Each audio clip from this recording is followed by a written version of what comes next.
Hello, Master Monster here. Today I'm going to be trying to show you Tikenter's construct along with a couple other different things in Cloud9. First, like as I said before, I'm going to try to do this kind of as a tutorial, but I'm also just going to be doing my own thing as well. So, the first thing you should probably get to know how to do, because it's very useful, is if you see the map in my left-hand corner, bottom left-hand corner, that's called the journey map. And it basically takes the need for other maps, making maps out of the question. And so, to open the huge journey map, the full journey map, by default, is to press J.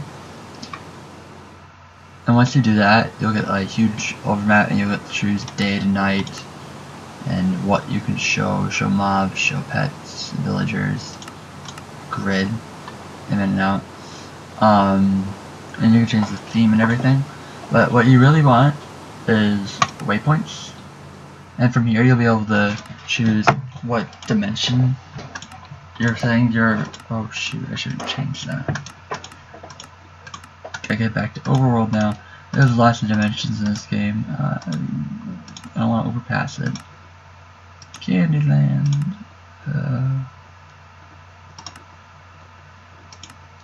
I don't even know what some of these under dark. Yeah, there. Okay, there we go. Okay, so what you do is you click on new, and so this is the entrance of my mining cave. I just finished mining and there's way more in there. So I'm gonna write down cave. You can change the color by either adjusting the red, green, blue values or just sliding it around. And I'm just gonna make this kind of like a yellow, and the Y controls where the little indicator is. This is basically, there'll be a giant beam in the sky. Here, I'll show you. See, now we can teleport to that location. I didn't know that. Anyways, it might have something to do with it because I have sheets on. So now you have a marker along showing you how many meters, which is block distance. Every block is 1 meter. You are from that marker. I could have made the yellow thing higher to make this the Y will determine where this little marker is. And sometimes when you're in the Nether, you will need to change that because in the Nether sometimes it gets botched up, and the Y will be all the way in the sky. And so you gotta be careful about stuff like that. So I think I already said this, but we'll be hoping to get into the smeltery today, Tikenter's construct, bit, because I have some iron and stuff that I'd like to smelt down, and I would like to get double of what I'm trying to smelt down, because you know, double's better. So I think I gathered enough of the other stuff while I was paused to make it. So I think I'll be able to do that. I don't have enough room for that. If you don't know what these ore berry bushes are, I'll tell you right now. Basically, each one of these iron ore berries is worth a nugget of that type. I can't place it in grass. Forgot about that. And so you place this on stone, and so you'll be able to collect iron little nuggets from it. Now I have 13 nuggets on me, or nuggets basically.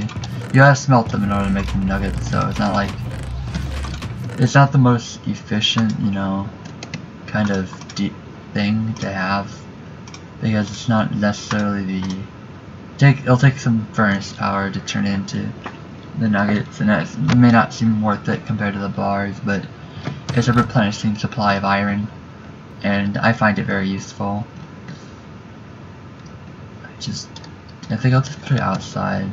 I think if I put it, oh, I didn't want to do that.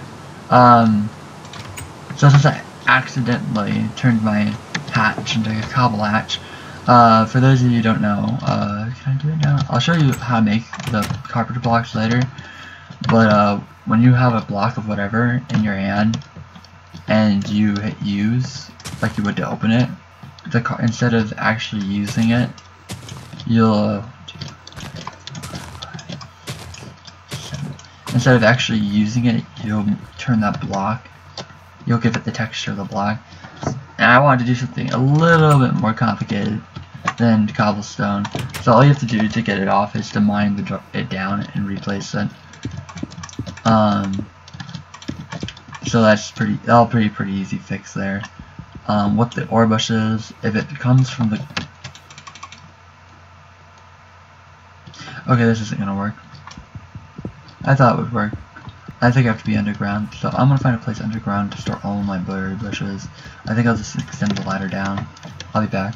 Alright, so I've solved my ore berry problem. You do need to be underground to place those. I wasn't too sure about that. So for the ore berries, there are gold as well as iron, aluminum. I think there's even a tin ore berry bush. And then there's an XP ore berry bush, which is the best, and those are the only ones you can plant outside. So, like I said before with these carpenter blocks, is you have a block in your hand, you just use it, and it turns it into the material. Like, since I just felt like I wanted marble. It has a nice, like, bleached white look to it, and so I went with the raw marble carpenter's block thing. Now with the carpenter's block, you see how kind of slow it is mining that. I don't want to get rid of it, but because I used non-wood material, it will take me a little bit while longer to mine all of that up if I wanted to, but I don't. So, alright. So what did I say I was gonna do? Oh yes. I'm gonna store everything and then we're gonna work on getting that furnace stuff up. Alright guys, so to start your furnace, you're gonna need to gather 3 materials first. Clay, which can be found in the water, sand, which can be found near the water, and gravel, which can be found everywhere. It'll probably end up falling in your head eventually, honestly. Conveniently, mine are all located on the beach thing next to my place, somewhere behind me. Anyways, so to make the furnace, you need to make grout first, which is what these make. So you take your gravel, you put it in there. Doesn't matter where you put it, as long as it's all in here, and then you get grout. I am Groot. Grout. Anyways, and then you want to smelt everything. Then you want to put the grout in the smelter. I'm gonna to make this go faster. I'm gonna split it all up and then put my coal in there. And this will make seared bricks. Once you get get your first seared bricks, or what are these called? Seared bricks. Seared brick. Oh, once you get your first seared brick, you can make seared bricks, which is placing 4 of them in the crafting table, like this. You can do it right from your inventory, and it'll say like save for decoration stuff. That's just not important, but it's a smeltery structure block, and you'll get this mighty smelting book. Now this book will have, and she didn't want you to read it apparently. This book will tell you everything you need to know to make this, except how to make something. But I don't need this because I already pretty much know how to make this by heart. So what you're gonna want to need is, well, I'll show you like when everything's done, but you're gonna need a lot of these bricks. And if it's just okay if you make too much, but make sure you have enough for all the other ingredients, which I'll go over when I get everything. So guys, here are the components to make the smeltery. You'll need a seared faucet, a casting table, about 17 seared bricks. You can have, like I said, you can have more. You'll need 1 smeltery controller. I accidentally made 2 while trying to make a seared tank, which is what you also need. A casting basin and a smeltery drain. Well, you don't need the basin. If you have the basin, you'll need another smeltery drain. Anyways, so to make some of this stuff, this is how you make it. So for the faucet, it's 3, just like this.